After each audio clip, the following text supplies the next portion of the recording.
All right. Good evening. Hope you are all doing well. Today we're learning Maseches, Kesubos, Daf, Tzadi Beis, and the first 2/3 of Tzadi Gimel Amud Aleph.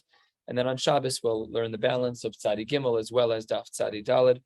And then there's going to be a whole schedule posted. I think Sunday morning we're learning Daf after the early minyan, and then everything else is going to be posted. But otherwise, there's no way to keep on track. We're starting 2/3 of the way down on Tzadi Aleph Amud Beis. And the Gemara says as follows. Hahu Gavra, that's what we're starting from. Hahu Gavra de Habamaske be mea zuze and shachiv. He owed someone 100 zuz and then he died. Shavak, he had left over Katina de Ara, a small portion of land, to have a Shavia, Chamshin zuze, and that piece of property was worth 50. Asa Balcho the Katarifle, and somebody who he had to collect, someone who was able to collect from him, they were Katarif, they took this 50 zuz property. He was owed 100. He took the first 50. Azul Yasme, the Yisomim of the person who died, they went over to this person. Yavule Chamshin Zuze. They gave him 50 zuz and then took the property back. So now they have the property. The Baal Chov has 50 zuz. And then this guy is still owed another 50 zuz. He says, thanks. Now I'll take the property too. You've given me 50 in cash and you took the property back, but the property is worth 50 and you still owe me 50. So give me the property back for the second time. So the question is that valid? Who really owns that property? Is that, here's the Lamdasha question here. Once the Yisomim have paid him for the property and took it back, is it still eligible as a liened property, or no? Is it now part of a new transaction and therefore untouchable by a Baal Chov? That's the Gemara's question.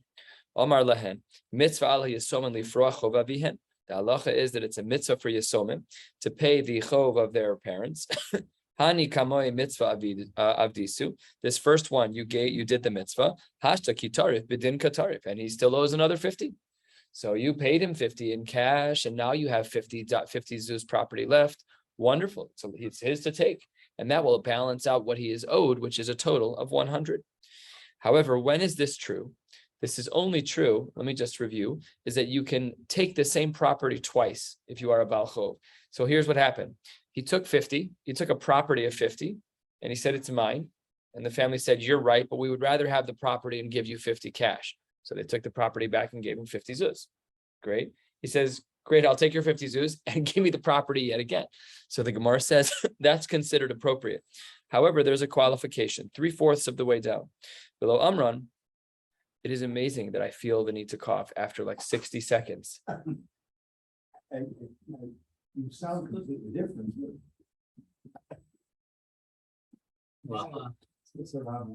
It's not normal. Below Amran, Ella Delo Amrule, Hani Chamshin Zuze, Dmei Da'ar Katina. However, it's only true if when the family recollected the property, they didn't say this money is for that property. Aval Amrule Hani Chamshin Zuze Dmei Da'ar Katina. But if in fact they do say, we're giving you these 50 zuz, and in turn you're giving us back the property that you took, Sluke Salkuha. They have then removed the possibility of the Baal Chov from double collecting on this property. End of sugya number 1. Sugya number 2. There was a man who sold the rights to his mother's ksuba for something small. And he says to the person who he's doing a deal with, I'm telling you right now, if my mother comes along and she comes and says, I'm unhappy with this, says the Gemara, Lo matzpina lach, I will not intercede on your behalf. This is a high risk proposition for you. I'm buying something from you, and you get the rights to the ksuba in return. But I'm just telling you, if my mother shows up and says, hey, I want my ksuba back, I'm not interceding. I'm not interceding. And then Shchiva Ime, his mother died, below Ir Ara. His mother died, and there was no Ir Or, and therefore we assume that there's nothing that can be done about this property anymore. She died. There's nothing left to talk about. Says the Gemara, Ve'asa Ihu Bekame Ar. Then he, the son, he's the Yoresh. He's the son. I sold you the rights to my mother's ksuba. I told you that if my mother were to complain, I won't intercede on your behalf. It's a high risk proposition. She dies. He becomes the Yoresh, and he's Me'arer. So says the Gemara, how does that work? Sava Rami Bar Chama Lameimar, Ihu b'makom imekai. Rabbi Bar Chama wanted to say that he is in place of his mother, a reasonable argument. Again, even after the mother died, this document, the sale of the document remained a high-risk proposition for the buyer, because since someone is alive who was either the owner or the yoresh of that ksuba, it therefore remains a high-risk proposition. Omar le Rava, Omar le Rava, Rava says 4 lines from the bottom, granted, he's not the same exact thing as his mother. However, he still has to be responsible for himself. The Rishonim explained that what this means is he can't just take the property without paying. It's not really his to be ma'arer. He's a yoresh, granted, but it's different than being the mother herself. And therefore, he is able to take it. However, he would have to pay for it. It wouldn't be a total loss to the person. And basically, it was kind of like the question implied that only if the mother were to make an or would the buyer be out of his what he invested. That's what the Gemara says, and that's case number 2 for the day. We're now going to get into a number of cases, 5 cases to my count, from here until the Mishnah on Tzadi Gimel Amud Aleph. All of these cases are slightly complicated, and they all have to do with properties that were sold either with or without a lien.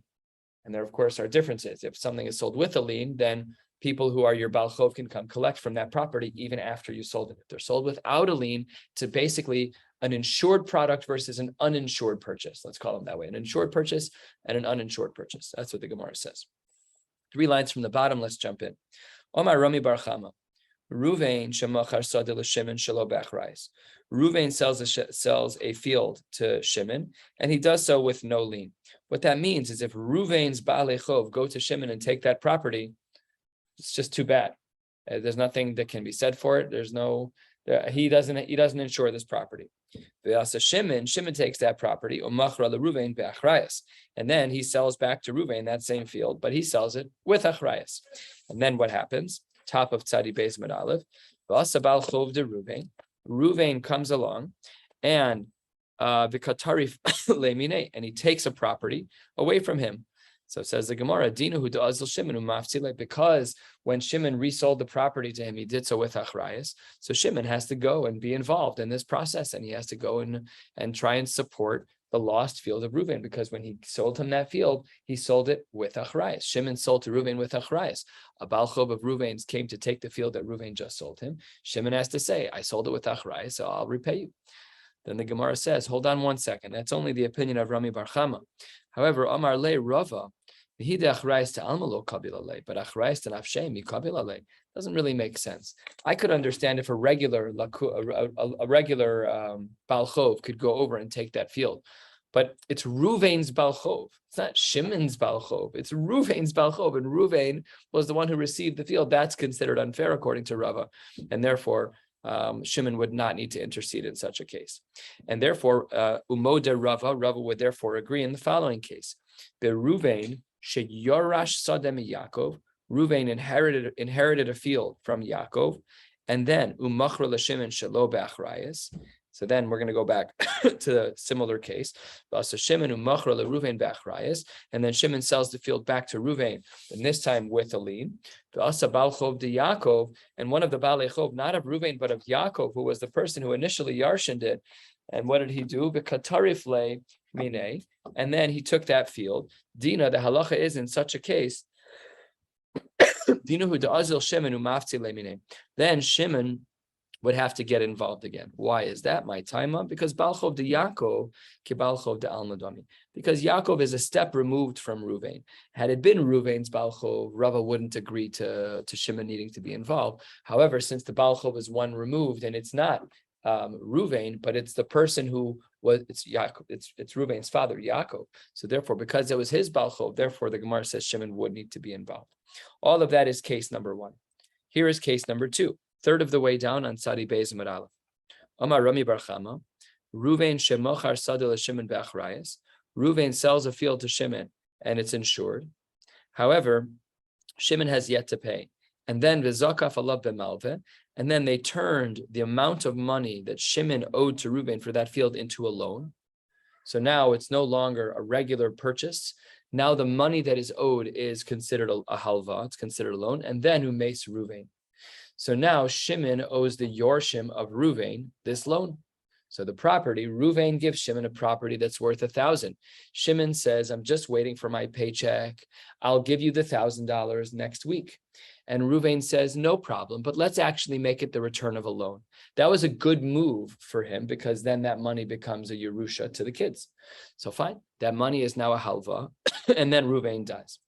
And then someone to whom Ruvain owed money, he came along, the Katari Flemi Shimon, and he comes to take this property that has Achrais on it from Shimon, Ufai Sevizuze, and then he pays him money instead. What's the halacha? Dinahu da Amre le b'nei Ruvain, Anan mitaltale shavak avuch kabach. The children of Ruvain, the Yisomim of Ruvain, the inheritors of Ruvain, they can say, we left a loan by you, and you can't give over this loan. This was the upside of it being a loan as well, is that it can't be given over to the to the Baalei Chov of anybody else. Amar Rava says, if that person was actually very smart, if they knew halacha very well, then they would have done the following. Magbilahu nehalayhu ara. We would have given them land, and then v'hadar gavi leminahu kirav Nachman, and then we would have recollected the land. Yeah, you can give them the land to pay back, but we'd be able to recollect it. How so? To Amar Rav Nachman, 2/3 of the way down. To Amar Rav Nachman, Amar Rabba bar Avuha, Yisomim shegavu karka v'chova savian bal chov chozer v'gove osa mehen. Yisomim who collected karka as something that was a chov for their father. So in this case, Shimon hadn't paid yet. They go to Shimon and they collect the property. Great. So let Shimon give them the property. But if Shimon's also owed money for something else, or there's another Baal Chov, then they can just go right back and collect that property. And that is case number 2 for the day. Case number 3, 8 lines from the bottom. Amar Rabba, Ruvain shemachar kol sadosav l'Shimon. So he wants to sell all of his properties. The Gemara says Ruvain sells all of his fields to Shimon. V'chazar Shimon umachar sadeh achas leLevi. And then Shimon goes and he sells one of, let's say, the 10 fields that he bought from, that Shimon bought from Ruvain, and Shimon sells one of them to Levi. V'asa Baal Chov de Ruvain, one of the Baalei Chov, one of the people who Ruvain owes money to, Ratza mizeh gove, he can collect either from Shimon or from Levi. Because even though Levi purchased a field from Shimon and Shimon purchased a field from Ruvain, Levi's 2 degrees of separation. It's not just one. It doesn't matter. The halacha is, according to this shita at least, that a Baal Chov can take any property that was initially owned by the seller, by the person who owes him money, even if it's multiple derivations away from him. So Ruvain sold to Shimon, Shimon sold to Levi, Levi sold. It doesn't matter. If the original seller was Ruvain and Ruvain owes me money, I can go to any of those people and say, sorry, you're out. Give me the field. Is there a limit to the degree of I don't know. You have to look in the Rishonim for that. That's a great question. But based on the logic of why the second generation should get it, it should keep going. Because the second person is no different than the third person in that they had nothing to do directly with Ruvain. So just logical progressions. I would assume that there's no limit. They will get paid back if it's a property that has insurance on it. They will get paid back. They'll get paid back from the person who sold it to them. So Levi would get paid back from Shimon, Yehuda would get paid back from Levi. They would get the money back as long as the property was insured. And that was a big motivator to always make sure that when you were doing these transactions that you did so with fields that had insurance on them. Because it's not like things are now in the we've discussed this the other night. It's not like secular courts the way we have it. Right. This is very, very halachic in nature, and every case needs to be paskined uniquely and differently. We need to really know our stuff here. So I'm guessing to your question that it would be as far out as necessary. And the Gemara actually calls that document as a shtar tiruf.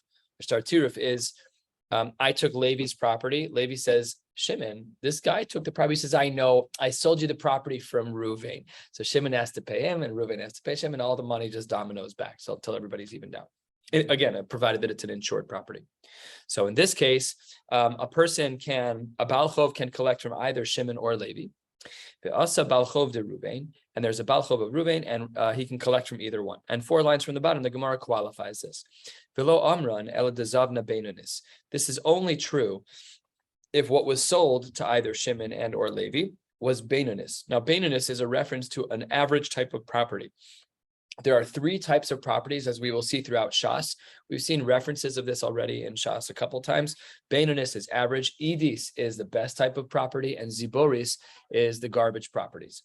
So those are the three differences. And here, it will only be the case that a Baal Chov can collect from any of these properties if they're fields that are Beinonis. Aval Zavna, Idis, Viziboris, if in fact the fields that were sold were either top shelf or the worst kind, Matzi Amarle, the argument could be Lahachi Tarchi Bizvini Ara de Lochazilach. These are not fields that you're allowed as a Baal Chov to come and take, because had it been that the owner wanted you to buy them, he would have sold you a normal field. You don't sell a Spitz field just so I can get collected from a Baal Chov. That obviously wasn't the intention here. You can only collect from a field that is Beinonis. It's almost like this assumption that, you can't go into someone's house and take diamonds in order to take your balance back. You can take the sofa, but you can't take this like extremely chashuv unique item. And also the super garbage fields, you anyways wouldn't want them. The motivator here, of course, is the nicer fields. Gemara says only if it's Beinonis. Ubeinonis nami lo amran el de lo shavak Beinonis kabasa. This is a nice nuance. The Gemara says Beinonis also, you can't collect from both of them unless they both have them. If Shimon doesn't have a Beinonis in his property, and he only has Idis or Ziboris, so then there's no collecting at all. It can only be when both of them have a Beinonis in their properties. They both bought Beinonis from Ruvain, Shimon bought it directly, and then Levi bought it from Shimon. Aval, turning to the top of Tzadi Beis and Beis, my neighbor learns Daf Yomi by himself. And his qualification when he learns it by himself is he has to learn all of the Rashis and all of the Tosfosim. Yeah. So he came over to my house on Yom Kippur night. I think I had just gotten home from Shul. He's like, do you have the Masifta to help me get through this massive Tosfos? I said, no, I don't, but there's one next to my seat in Makor if you want. So he learns all of the Tosfosim. Halavai, we should all be Zocha. These are beautiful Tosfosim to go through. They're a lot of fun. They're very challenging. There's cross-learning in the Sugyas, which is a classic profile of Tosfos. Right, correct. The very short ones they're more cryptic. Tosfos happens to be one of the hardest Rishonim to learn properly, because the breadth of knowledge is so vast and so perfect that every word is a nuance. It's like, let's say, a nuclear chemist. It's like two nuclear chemists talking to each other about how I don't even know how to finish the sentence. I don't even know what they talk about. And I grew up in the home of a nuclear chemist. So radioisotopes, there you go. About as far as I go. And I was the science kid in the family. No other science kids. Aval Shavak Beinonis to Kavasa, but if in fact there was a Beinonis left over, Matzi Amar Lehi Nachti L'chamakam L'Gavos Hemen. If both Shimon and Levi do have in their possession a Beinonis, then it's reasonable that the Baal Chov can go and collect from one of those Beinonis properties. In other words, the Gemara is giving this gestalt that it's obvious that it was meant to be collected from a Beinonis, and there's no collecting from the Chashava places. Case number 4, Daf Tzadi Beis and Beis, second line. Amar Abaye. Ruvain Shamachar Sada L'Shimon Be'achrayis. Ruvain sells a field to Shimon with insurance. And one of Ruvain's Baalei Chov goes over to Shimon and takes the property. So Dinahu, the halacha is the Azil Ruvain Maftzile. The Ruvain has to get involved and he has to help solve the problem. He sold a property with insurance. He has to take responsibility. And the Baal Chov, the Baal Chov can't say to Reuven, get out of here. Lav Baal Dvarim Didi Atir. I'm not dealing with you. Reuven, you can't say that to Reuven. It's an insured property. Mishum de Amarle, de Mafkis Mine, Alai Hadar, that whatever you take from him is going to end up coming out of my pocket. It's an insured property. So if Reuven gives an insured property to Shimon, and one of Reuven's Baalei Chov goes over to Shimon and chops the property, and he says to Shimon, it's mine. Reuven owes me money. Shimon says, okay, great. I'm going back to Reuven to get my money back. So of course he's allowed to get involved. And the Baal Din of Reuven can't say, I'm not dealing with you. You are dealing with me indirectly. It says the Gemara, not only that, the Ika de Amre, here's an even more extreme case. Even if Reuven sold a field to Shimon with no insurance, still Reuven's allowed to get involved. Why? De Amarle, lo nichali de tehave le Shimon tar umasalai. Because I made a transaction with Shimon. Granted, there was a little bit of risk built in because Shimon bought a property from me that didn't have insurance. But Lemaisa, if I don't get involved and do what I can to help Shimon, Shimon's going to think badly of me, right, wrong, or ugly. He was a big boy. He made the decision on his own. It's not my obligation, but I'm allowed to help him. So therefore, the Baal Din cannot say to Reuven, I'm not involved. Obviously, this isn't Ika to Amre, which means it's not a staple. It's not an assumption that it's an obligation, but it is what the Gemara says. Case number 5, last line of Tzadi Beis and Beis, the Gemara says, Amar Abaye, Reuven shemachar sadul Shimon shelo be'achrayis. Let's say that Reuven sold a field to Shimon without achrayis. V'yatzu alav asikin. What are asikin? Top of Daf Tzadi Gimel Amud Aleph and top Rashi Dibur Maskal asikin orurin. People who are going to complain. So I made this transaction. So ad shelo hichzik ba'yachal lachzer bo. So Shimon's like, whoa, hold on one second. I didn't make a kinyan yet. I don't want to get involved with you, Reuven. You're giving me a property without insurance, and there's Baal Din already knocking on my door. I am not interested in being involved in this transaction. And the Gemara says that Shimon is allowed to back out of the transaction up until a certain point. Only if he didn't make a kinyan yet, if he wasn't machzik the property. We'll see what that parameter is in a couple of minutes. Well, actually, less than that. So yachal lachzer bo. But misha hichzik ba, from the time that Shimon was machzik the property, he can no longer back out, even if the Balei Din are going to show up, because now the transaction is complete. This was a bag of nuts, and you should have looked inside to see what you're getting. In other words, whenever you buy a product, look at it before you buy. You ever rent a car? Oh, sir, would you please walk around the car with me to make sure that there is no marks? You got to know what you're getting into. I've found scratches on cars before and made them mark them off on the. We've all probably done that because you got to know what you're getting into. So the Gemara says, too bad. You bought something with no insurance on the property. A Baal Din showed up. That's your problem. Don't buy things without it. That's why you're paying a lower cost, because you're getting a lower product. Fine. From at what point is it considered where Shimon now owns the property such that he can no longer back out because the Balei Din are there? Says the Gemara, Michidaish Amitzri, when he starts to walk around the borders. That's already a sign of ownership. We're beyond the kinyan part here. This is like, I want to go see, I want to walk on the field for the first time as the owner. So then the Gemara says that that's considered enough. We need to get involved in some of that. We don't have time, but we need to get involved here in some of the lumdus of, are we not talking about a regular kinyan? The Daisha Mitzri is not a kinyan. The Daisha Mitzri. So it seems to be that we're after, it's post kinyan. What? Isn't that one of the things on fields walking around? I don't know.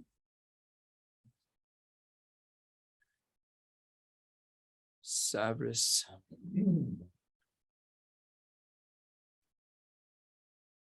Daisha Mitzri.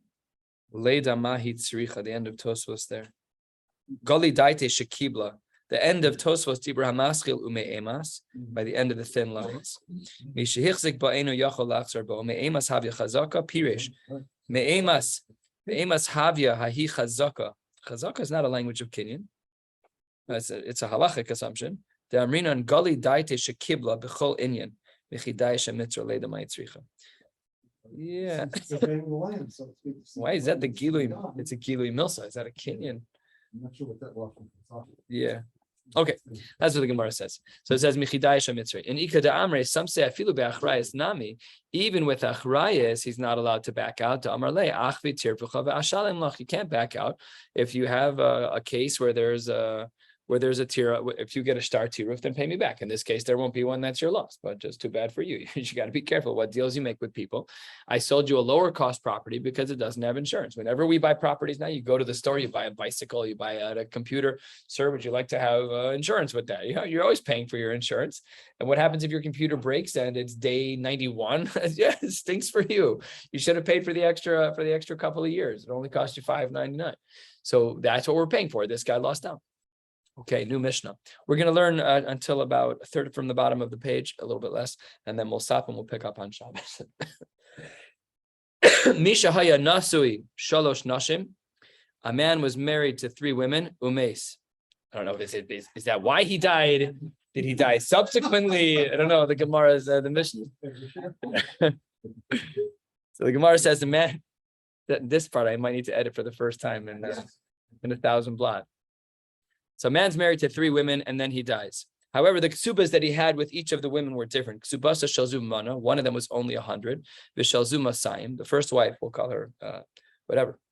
Let's say Rachel, Chanina, Chana, and Penina. Okay, so Rachel's was 100.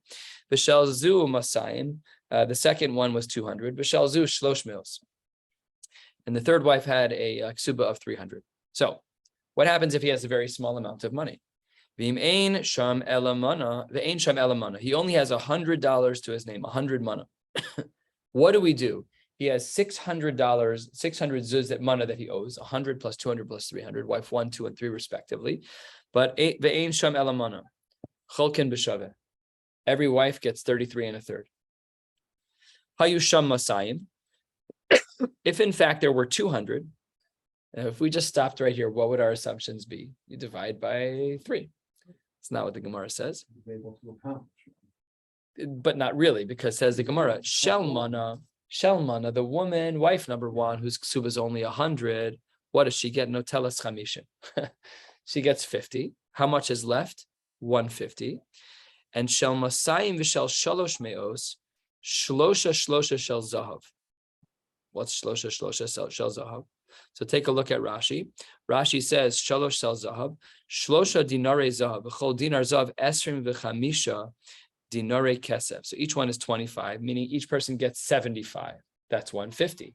So wife number 1 gets 50. Wife number 2, let's just be more clear. Wife number 1, whose ksuba is 100, gets 50. Wife number 2, whose ksuba is 200, gets 75. And wife number 3, whose ksuba is 300, also gets 75. Strange delineations. The Gemara is going to discuss this. Hayu sham shlosh meos. If the husband had 300 manos to his name, so shalmana, the woman whose ksuba is 100, noteles chamishim, same as before. The shalmasayim mana. This already looks like a theme. Each of them get half of what they owed.